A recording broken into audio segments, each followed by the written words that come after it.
This is Open Wheel Live. So, sorry this video is a little bit late, but, let's get right into it. Road America and Baku. So, Road America, it was a good race. Road America is not one of my favorite circuits, but I like Road America.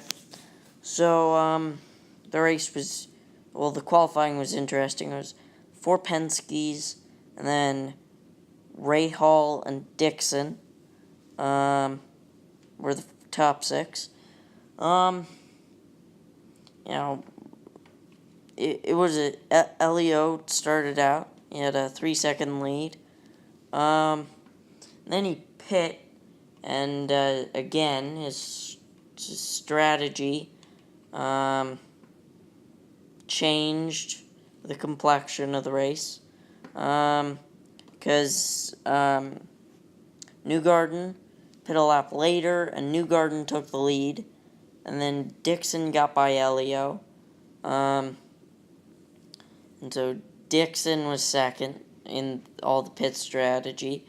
So it was Newgarden, Dixon, Elio, and then there was a crash. Tony Kanaan, he absolutely smacked the wall.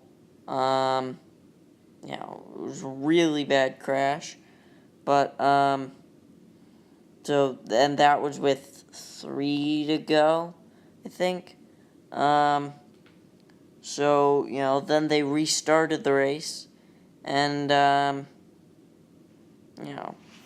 it is what it is. But Dixon got by Newgarden, and Dixon went on to win.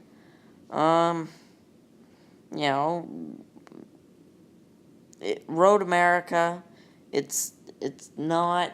Road America's a fine track, but the IndyCar drivers aren't. When IndyCar races at Road America, it's not as interesting as it potentially could be. And that difference was shown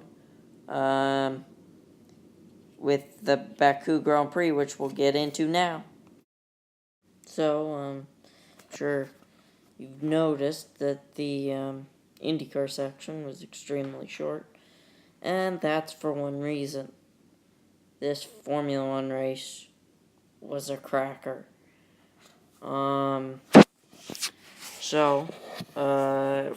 Starting lineup was Hamilton, Bottas, Vettel, Raikkonen, maybe?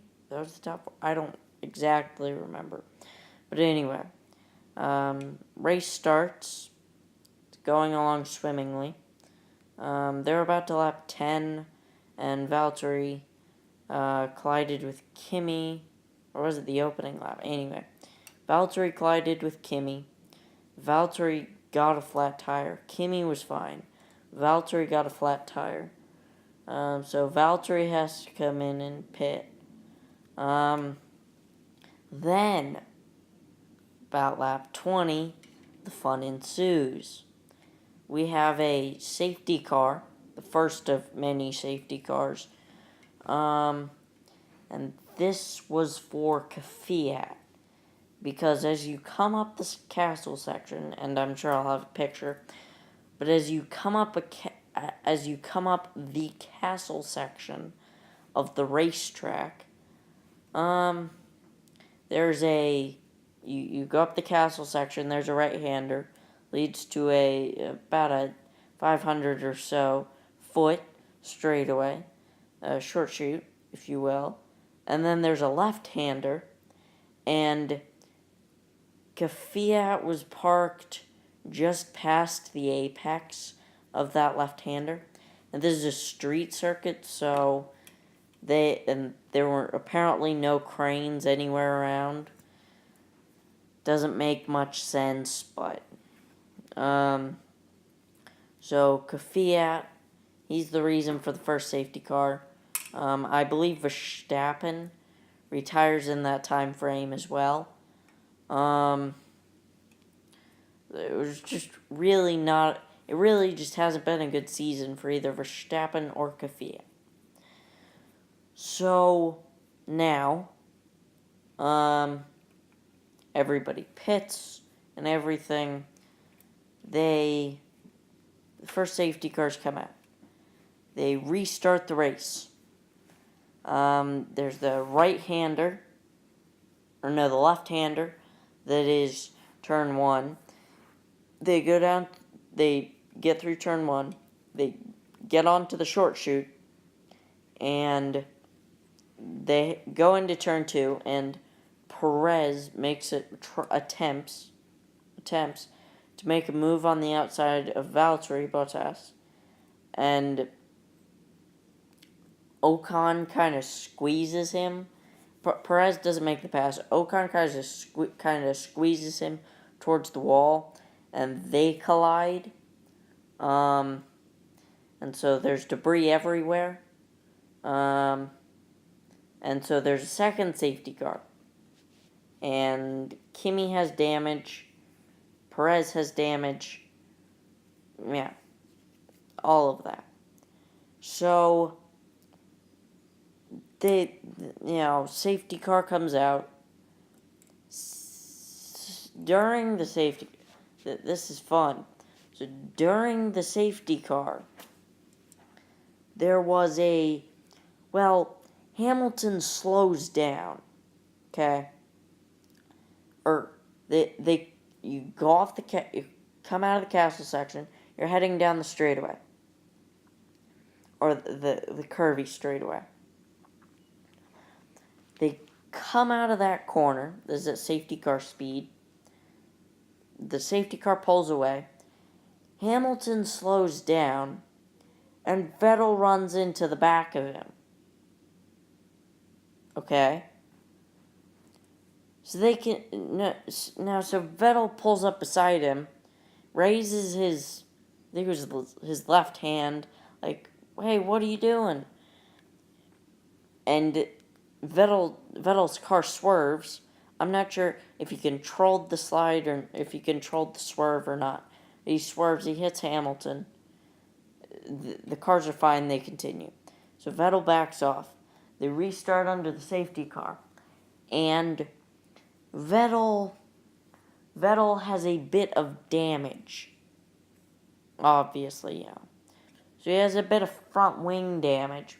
So as they're going down the straightaway, part of his front wing flies off. And, yeah, that's correct. And there's some other parts that fly. So, a lap later, the safety car comes out because there's just too much debris. I mean, it's been 3 safety cars and there's just debris all over the racetrack. So the third safety car comes out. Now, during the third safety car, the red flag comes out. So they red flag the race, they clean up all the debris, and the race restarts. Now, Hamilton has a problem, because in Formula 1, in case you didn't know, you're allowed to get out of your car, mess around, and then you have to get back in your car, obviously, just restart the race. Now, Hamilton got out of his car, and he did get back in his car, but his headrest wasn't secured. The team didn't secure his headrest. So, if you're looking at the onboard camera, there's a camera on the side. And y'all know, if you watch open wheel racing, there's the driver, and then there's a headrest thing that comes around the driver that after the race you can take off, and most drivers do take off. So this is coming up at high speeds. In the low speed section, it's fine. Apparently, it's really squishy because Hamilton was squeezing it down, just to keep it down. And finally, either the FIA and the team, or the FIA or the team, or whichever it was like, Hamilton, you have to come in. I think it was Mercedes that calls him in. So Hamilton comes in. They change out the headrest. He's back with Valtteri in, I think, ninth. So, while all that is happening, Vettel gets a penalty for dangerous driving when he collided with Hamilton. So, it's a 10-second stop-and-go penalty. So Vettel pulls into the pits. He stops, he waits 10 seconds, and he goes. He comes out in front of Hamilton. How, I don't know.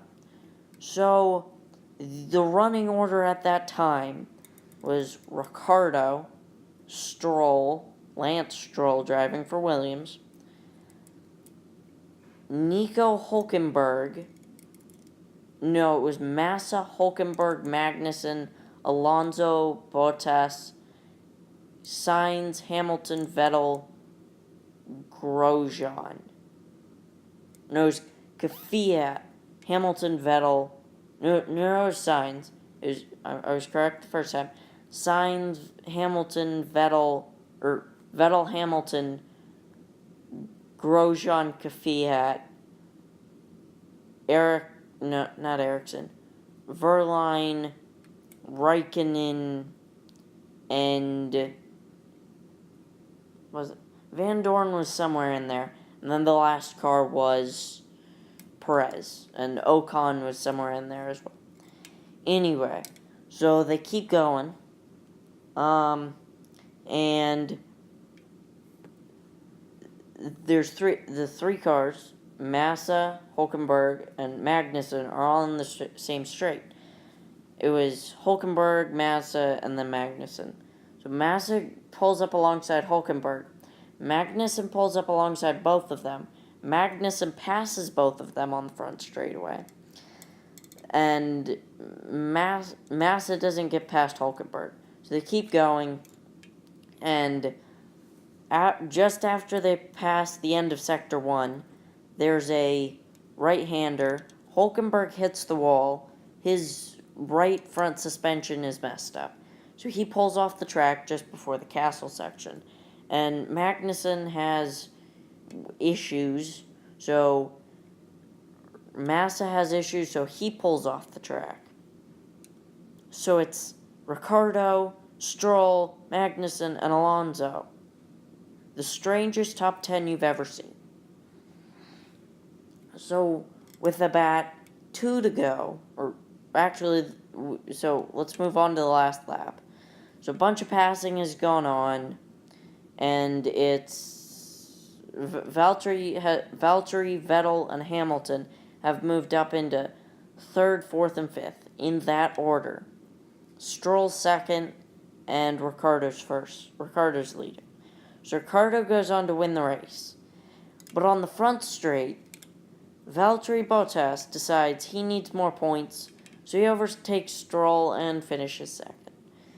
Now, whether he should have done that or not, I'm going to leave it up to you guys in the comments. But, yeah. So, that was and obviously Ricciardo does a shoey. So, that was the Azerbaijan Grand Prix race review. The next race for Formula 1 is in Silverstone in 2 weeks, I think. But obviously I won't have a video on that. So it looks like that's going to be it. And I'll see you guys next time, I guess.